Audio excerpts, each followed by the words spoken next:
Hello everyone, welcome back to our channel. इस video में हम पढ़ने वाले हैं class 7th Hindi chapter 2 Devvrat. ये हम पढ़ रहे हैं बाल महाभारत कथा पार्ट 1 में हमने जो है महाभारत कथा पढ़ी थी और इस पार्ट में हम पढ़ेंगे देवव्रत।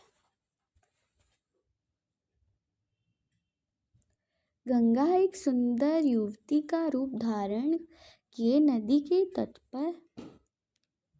पर खड़ी थी। उनके सौंदर्य और नव यौवन ने राजा शांतनु को मोह लिया था।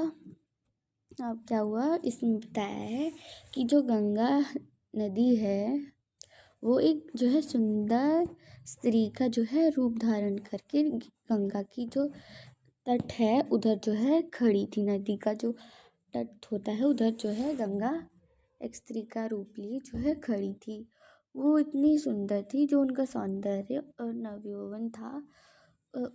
राजा शांतनु उन्हें देखकर जो है मोह में डूब गए थे। गंगा बोली, राजन, आपकी पत्नी होना मुझे स्वीकार है, पर इससे पहले आपको मेरी शर्त माननी होगी। क्या आप मानेंगे? राजा ने कहा, अवश्य। तो जो है राजा जो है उनके मुंह में जो है डूब गए थे, तो उन्होंने जो है गंगा से शादी करने का प्रस्ताव जो है उन्हें बताया। तो गंगा उनसे क्या बोली कि राजन, हे राजा, मैं आपकी जो है पत्नी हूँ ना, मतलब मैं आपकी पत्नी बन जाऊंगी, पर इससे पहले जो है मेरी एक शर्त है, तो क्या आप वो शर्त मेरी मानोगे? तो राजा ने बोला, हाँ ज़रूर, मैं मानूंगा। राजा शांतनु ने गंगा की सारी शर्तें मान ली और वचन दिया कि वह उनका पूर्ण रूप से पालन करेंगे। तो राजा शांतनु ने जो है गंगा की जो है सारी शर्तें मान ली थी और उन्हें वचन दिया कि वह उनका जो है पूर्ण रूप से, मतलब जो भी शर्तें दी थी उनको जो है तोड़ेंगे नहीं और अच्छे से उन शर्तों का जो है पालन करेंगे। समय पाकर गंगा ने शांतनु के कई तेजस्वी पुत्र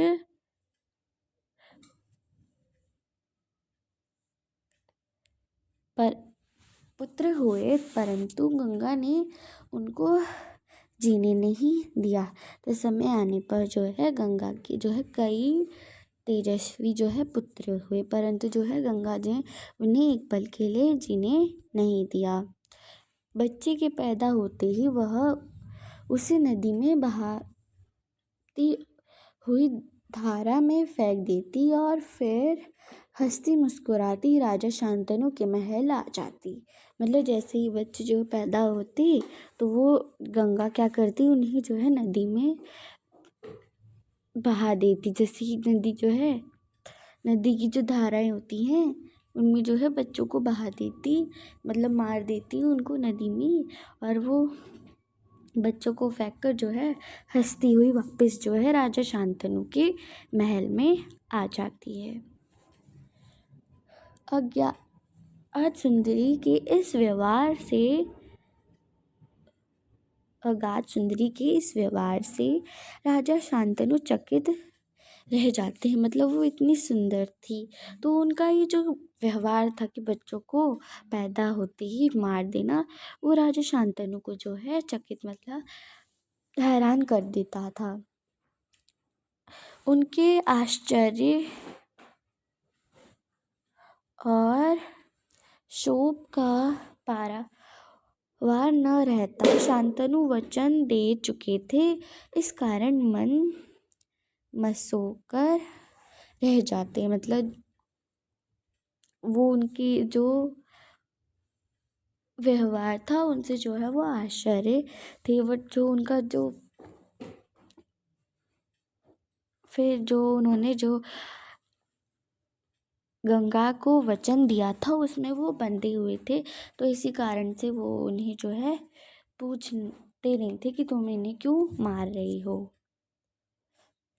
7 बच्चों को गंगा में इसी गंगा ने इसी भांति नदी में की धारा में बहा दिया। मतलब 7 उनके बच्चे हुए थे, तो वो जब भी बच्चा होता वो नदी की धारा में जो है बच्चों को बहा देती और वो जो है मर जाते। तो इसी प्रकार जो है 7 बच्चे वो मर गए थे। 8वां बच्चा पैदा हुआ। गंगा उसे भी लेकर नदी की तरफ जाने लगी तो शांतनु से न रह गया। बोला, माँ होकर अपने नादान बच्चों को अकारण ही क्यों मार दिया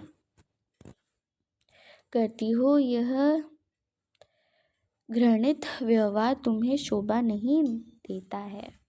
तो मतलब जब वो उनका जो 8वां पुत्र हुआ था, 7 बच्चे को तो वो मार देती थी। 7 बच्चे जब 7 बच्चे हुए थे तो उनको तो मार दिया था। जैसे ही उनका जो है 8वां मतलब 8th बच्चा हुआ तो वो नदी में ले जा रही थी उसको भी मारने के लिए। तो राजा शांतनु जो है ये सब देखते देखते जो है परेशान हो गए थे। जैसे ही वो 8वें बच्चे को नदी में फेंकने जा रही थी तो राजा शांतनु से रहा नहीं गया और उन्होंने उनसे बोल दिया कि तुम जो है इन नादान बच्चों को अकारण ही मतलब बिना कारण के ही क्यों मार देती? इन्होंने जो है तुम्हारा क्या बिगाड़ा है? ये जो व्यवहार है तुम्हारा बुरा व्यवहार है, ये तुम्हें जो है शोभा नहीं देता है। राजा की बात सुनकर गंगा मन ही मन मुस्कुराई, परंतु क्रोध का अभिनय करती हुई बोली, राजन, क्या आप अपना वचन भूल गए हैं? मालूम होता है कि आपको पुत्र से ही मतलब है, मुझसे नहीं। आपको मेरी क्या परवाह है? ठीक है, पर शर्त के अनुसार मैं अब नहीं ठहर सकती। अब ये बात सुनकर जो है गंगा जो है मुस्कुराई, मतलब मन में जो है उन्हें जो है खुशी हुई, परंतु वो जो है क्रोध का अभिनय मतलब क्रोध एक्टिंग कर रही थी गुस्सा होने की और उनसे बोली कि हे राजा, तुमने ये क्या कर दिया? तुम अपना जो है वचन भूल गए थे जो तुमने मुझे दिया था और मुझे पता चलता है कि तुम जो है मुझसे प्यार नहीं करते, बस तुम्हें जो है अपने पुत्रों से ही मतलब है, मतलब तुम्हें पुत्र ही चाहिए, तुम मुझे जो है भूल गए हो। पर जो मेरी जो शर्त थी उसके अनुसार अब मैं यहाँ पर ठहर नहीं सकती, अब मैं यहाँ पर रुक नहीं सकती। हाँ, आपके इस पुत्र को मैं नदी में नहीं फेंकूंगी, इस अंतिम बालक को मैं कुछ दिन पालूंगी और फिर पुरस्कार के रूप में आपको सौंप दूंगी। फिर वो गंगा कहती हैं, ठीक है, मैं ये जो आपका पुत्र है इसको नहीं फेंकूंगी। ये जो आपका अंतिम बालक मतलब आखिरी जो बच्चा है, इसको मैं जो है नदी में नहीं फेंकूंगी। कुछ दिनों के लिए मैं इसका जो है पालन पोषण करूँगी, मतलब इसे पालूंगी और फिर बाद में आपको जो है तोहफे के रूप में आपको दे दूंगी, सौंप दूंगी। यह कहकर गंगा बच्चे को साथ लेकर चली गई। यह बच्चा आगे चलकर भीष्म पितामह के नाम से विख्यात हुआ। मतलब जो गंगा थी उस बच्चे को लेकर चली जाती है और यही जो गंगा का 8वां पुत्र होता है, ये आगे जाकर किस नाम से जाना जाता है? भीष्म पितामह के नाम से जो है जाना जाता है।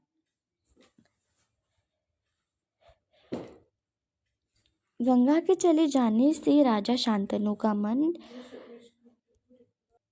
रिक्त हो गया। उन्होंने भोग विलास से ही जी हटा लिया और राजकाज में मन लगाने लगे। अब गंगा जब शांतनु के जीवन से जब चली गई थी तो उन्होंने जो है इन चीज़ों पर से जो है अपना मन हटा लिया था और अपने राज्य में जो है जी लगाना शुरू कर दिया, मतलब अपने राज्य की तरफ जो है अपना ध्यान जो है उधर कर लिया था। एक दिन राजा शिकार खेलते खेलते गंगा के तट पर चले गए तो देखा किनारे पर खड़ा एक सुंदर और गठीला युवक गंगा की बहती हुई धारा पर वाण चला रहा है। वाणों की बौछार से गंगा की प्रचंड धारा एकदम रुक गई थी। वह दृश्य देखकर शांतनु दंग रह गए थे। मतलब जो एक दिन जो है राजा शांतनु जो है शिकार खेलने के लिए आए थे, मतलब शिकार करने के लिए आए थे, तो वो थक गए थे। तो पास में जो है गंगा थी, तो गंगा तट पर जो है वो गए। तो उन्होंने देखा वहाँ पर कि एक जो है बहुत सुंदर जो है युवक, एक आदमी जो है बच्चा जो है खड़ा था। गंगा तट पर जो है एक बच्चा खड़ा था और वो जो है गंगा की बहती हुई लहरों पर जो है बाण चला रहा था, मतलब तीर चला रहा था। जैसे ही उसने तीरों की बौछार करी, मतलब कई सारे तीर चलाए, बाण चलाए, तो क्या हुआ, जो गंगा की धाराएं थी वो एकदम से रुक गई जैसे उन्हें बाण लगा। और ये जो दृश्य था, इस जो ये सब हो रहा था, ये देखकर जो राजा शांतनु थे वो जो है चौंक जाते हैं। इतने में ही राजा के सामने स्वयं गंगा आकर उपस्थित हो गई। गंगा ने युवक को अपने पास बुलाया और राजा से बोली, राजन, पहचाना मुझे और इस युवक को? यही आपका और मेरा 8वां पुत्र देवव्रत है। महर्षि वशिष्ठ ने इसे शिक्षा दी है। अब क्या हुआ, जब वो ये सब राजा शांतनु जब देख रहे थे, तो गंगा जो थी वो एकदम स्वयं आकर मतलब वहाँ पर खुद आई और प्रकट हो गई। मतलब उस स्त्री के रूप में वो जो है उधर आकर खड़ी हो गई और राजा शांतनु से पहले तो उन्होंने क्या करा, वो जो युवक था, वो बच्चा था, उसे अपने पास बुलाया और राजा शांतनु से बोली कि हे राजा, तुमने पहचाना मैं कौन हूँ? और ये जो युवक है, ये बच्चा है, ये कौन है? आपने इन्हें मुझे और इसे पहचाना? यही आपका और मेरा जो है 8वां पुत्र है, जिसे मैंने मतलब जो 8वां पुत्र था गंगा का, जिसे जो है गंगा ने नदी में नहीं फेंका था, वो ही ये बच्चा, ये युवक था। और इस पुत्र का मतलब गंगा के जो पुत्र थे उसका क्या नाम था? देवव्रत। और महर्षि वशिष्ठ ने इसे शिक्षा दी है। मतलब जो गंगा का पुत्र देवव्रत था, उन्हें जो है शिक्षा मतलब उन्हें पढ़ाया लिखाया किसने था? महर्षि वशिष्ठ ने पढ़ाया था, शिक्षा दी थी। शास्त्र ज्ञान में शुक्राचार्य और रण कौशल में परशुराम ही इसका मुकाबला कर सकते। मतलब वो जो देवव्रत था गंगा का पुत्र, वो इतना वीर था। मतलब जो शास्त्र ज्ञान मतलब शिक्षा के ऊपर जो विज्ञान के ऊपर जो लड़ाई होती है, युद्ध वगैरह होता है, तो इसके आगे जो इसका शत्रु मतलब इसमें जो है मुकाबला कौन कर सकता है? सिर्फ शुक्राचार्य ही कर सकते हैं और कोई इसका मुकाबला जो है नहीं कर सकता है। और रण कौशल मतलब युद्ध वगैरह में जो है इसका मुकाबला कौन कर सकता है? भगवान परशुराम ही इसका मुकाबला कर सकते हैं और कोई नहीं कर सकता है। मतलब वो इतना जो है बहादुर और ज्ञानी था। और गंगा और बोली, यह जितना कुशल योद्धा है उतना ही चतुर राजनीतिज्ञ भी है। आपका पुत्र मैं आपको सौंप रही हूँ। तो मतलब जो गंगा ये सब बोली और बोली कि जो है आपका पुत्र जो देवव्रत है, ये कुशल योद्धा भी है, मतलब एक अच्छा योद्धा भी है और इसी राजनीति भी आती है। तो मैं आपका जो ये पुत्र है, ये आपको मैं देती हूँ, सौंप देती हूँ। अब ले जाइए से अपने साथ। गंगा ने देवव्रत का माथा चूमा और आशीर्वाद देकर राजा के साथ उसे विदा कर दिया। तो ये सब बोलकर जो है गंगा ने देवव्रत को जो है माथा चूमा और आशीर्वाद देते हुए देवव्रत को राजा शांतनु के साथ जो है विदा कर दिया। तो इधर आप देख सकते हैं ये राजा शांतनु है और इधर ये जो देवव्रत थी गंगा की लहरों पर जो है बाण तीर चला रहा है। तो यह पार्ट 2 हमारा जो है यहाँ पर ख़त्म होता है। पार्ट 3 में हम जो है भीष्म प्रतिज्ञा स्टार्ट करेंगे। तो तब तक के लिए धन्यवाद।